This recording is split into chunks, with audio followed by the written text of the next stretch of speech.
Más con la gracia del Señor, proseguimos el comentario del Catecismo de nuestra Madre la Iglesia. Y habíamos comenzado, en el inicio prácticamente de la explicación del credo, habíamos comenzado hablando de que el hombre tiene deseo de Dios. Comentaba que este catecismo es un catecismo que recoge por una parte la tradición de la Iglesia, de nuestra fe católica que es bimilenaria, pero al mismo tiempo es un catecismo de nuestro tiempo que responde a las preguntas y a la sensibilidad del hombre de hoy. Y por ello el catecismo ha comenzado hablando del deseo que el hombre tiene de Dios. Quizás otro catecismo en otro contexto hubiese comenzado directamente a hablar de los atributos de Dios, de quién es Dios. No queremos decir que nosotros, por motivo del contexto en el que vivimos, dejemos de tener una exposición teocéntrica o cristocéntrica. No, no decimos eso. Obviamente, este catecismo no puede ser de otra manera, es cristocéntrico, tiene a Cristo en el centro. Pero al mismo tiempo que afirma la centralidad del misterio de Dios, revelado en Jesucristo, está siempre mirando, al mismo tiempo atento, a mostrar cómo las verdades que la Iglesia explica en la exposición de la revelación responden a las necesidades del hombre. Es decir, con un ojo miramos a Dios, pero también miramos de reojo, si me permitís la expresión, miramos en la explicación del catecismo a este hombre a quien la Iglesia tiene que servir. La Iglesia es servidora de Dios y servidora del hombre, servidora de Dios porque tiene que ser fiel a su llamada, a su vocación, y servidora del hombre porque Dios le ha pedido a la Iglesia que sirva al hombre. Entonces, en ese doble servicio que es uno solo, no es que esté internamente dividida la Iglesia en absoluto, por su quehacer de fidelidad a Dios y fidelidad al hombre en el sentido de responder a su deseo más íntimo de buscar la felicidad. Bueno, pues en esa doble fidelidad, la Iglesia, al comenzar su catecismo, nos recuerda que tenemos un íntimo deseo de Dios. Esto que vamos a explicar, este credo que vamos a exponer, no solo es verdadero, sino que la Iglesia le está diciendo al hombre y a la mujer de hoy en día, es que además de ser verdadero, para ti es muy importante para que seas feliz. O sea, Dios no solo existe, sino que además de existir, responde a tus anhelos más íntimos. No es insignificante para ti. Quizás, fijaros, ahí puede haber, no sé si uno puede preguntar, a ver, ¿podría haber algo más grave que decir, que negar la existencia de Dios? Bueno, pues quizás puede ser tan grave como esto o más, afirmar, sí, o proceder como si Dios, no digo ya que no existiese, sino como si fuese insignificante. ¿Existe Dios? ¿Y qué? ¿Y a mí qué? Como si eso no fuese significante para ti, como si fuese algo que nada tiene que ver contigo, como si tu vida y tu felicidad fuesen por otro camino que no tiene que ver con la existencia de Dios. Eso sería tan grave como el ateísmo. Y quizás este sea uno de los problemas más fuertes que tenemos hoy en día para evangelizar, ¿no? El hecho de que nos dirigimos a un hombre que, por motivo de estar inmerso en esta cultura intrascendente, una cultura que es totalmente inmanente, intrascendente, que no se hace las grandes preguntas por el sentido de la vida, ¿no? Pues que igual tiene ese sentido espiritual, lo tiene como anestesiado, como anestesiado.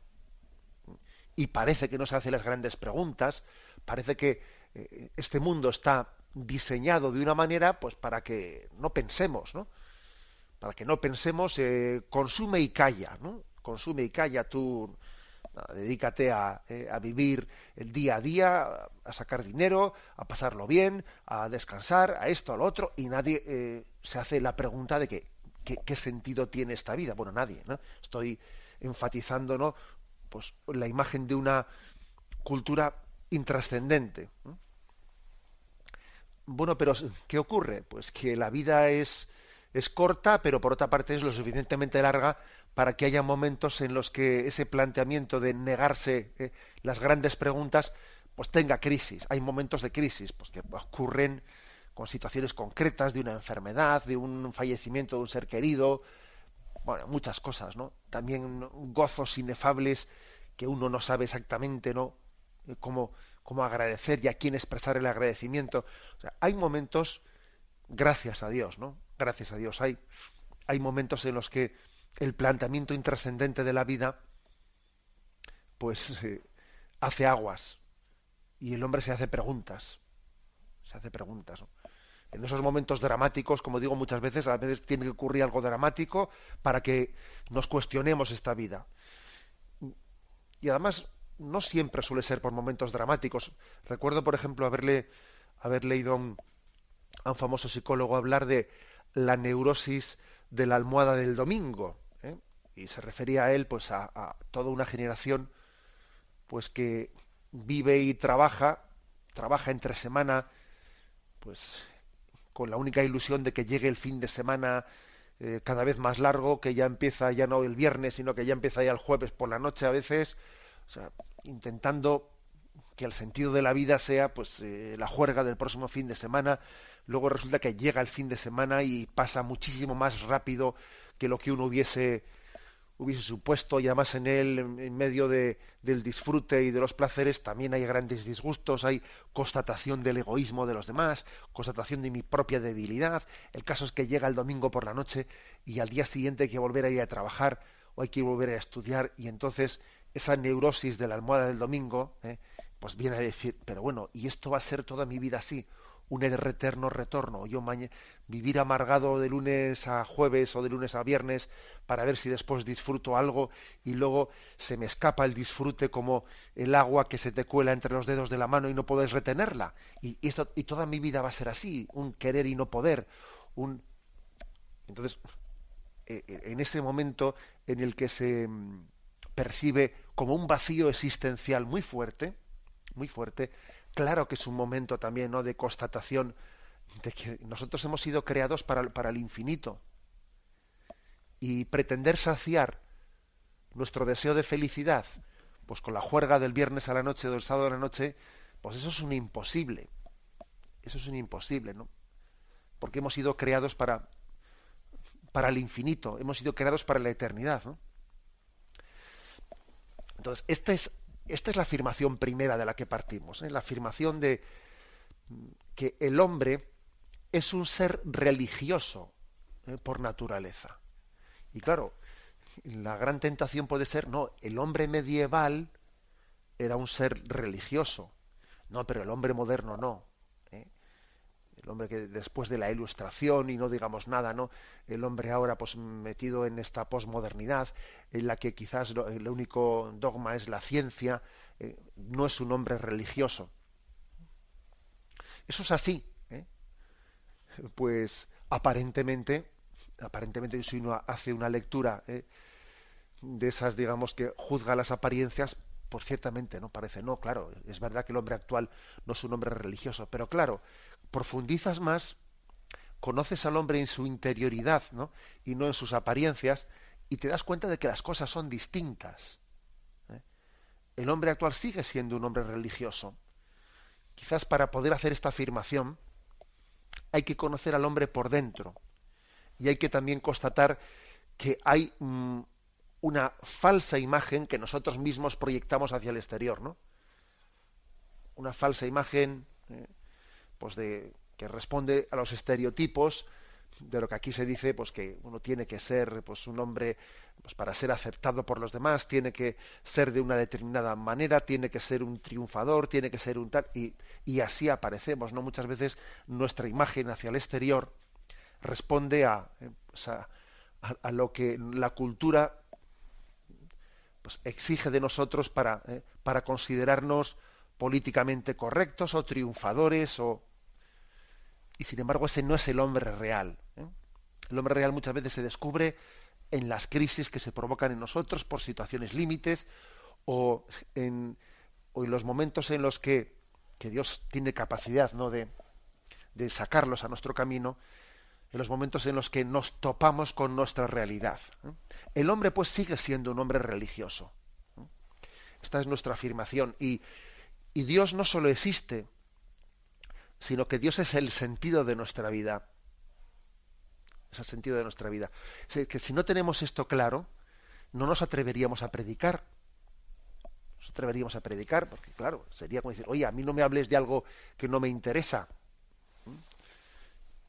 Nos atrevemos a predicarle a todo el mundo, id por todo el mundo predicando el Evangelio, porque estamos plenamente convencidos de que Cristo es lo que el hombre necesita para ser feliz. O sea, la predicación de la Iglesia, y de todo cristiano, por supuesto, ¿no?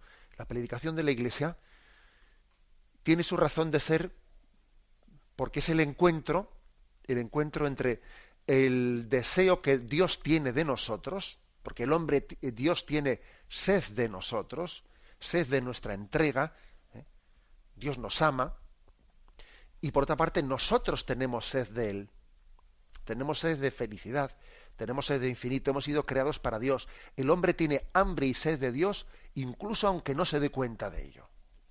Eso lo dice San Agustín en su famoso libro de las Confesiones, cuando él viene a decir, yo es que ahora me he dado cuenta que buscaba a Dios desde el principio, aunque no lo supiese.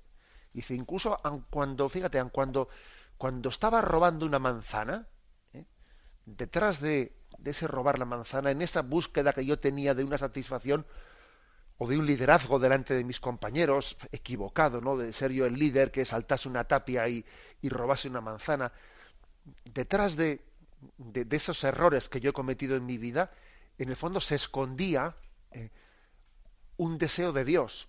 Lo que pasa es que me equivocaba por dónde lo buscaba, lo buscaba, pues, de alguna manera movido por mi pecado equivocadamente, pero el motor era mi deseo de felicidad. Yo era inquieto, ¿no? Y detrás de esa inquietud estaba mi sed de felicidad, mi sed de infinito, es decir, mi sed de Dios. Bueno, esta es la afirmación de partida. Vamos por lo tanto, a explicar, vamos a partir hoy del punto 28, que todavía no lo hemos dicho, pero este prolegómeno que hemos hecho quiere encuadrar el momento en el que estamos en esta introducción del catecismo. Terminamos con la bendición de Dios, Padre Todopoderoso. Padre, Hijo y Espíritu Santo, descienda sobre vosotros. Alabado sea Jesucristo.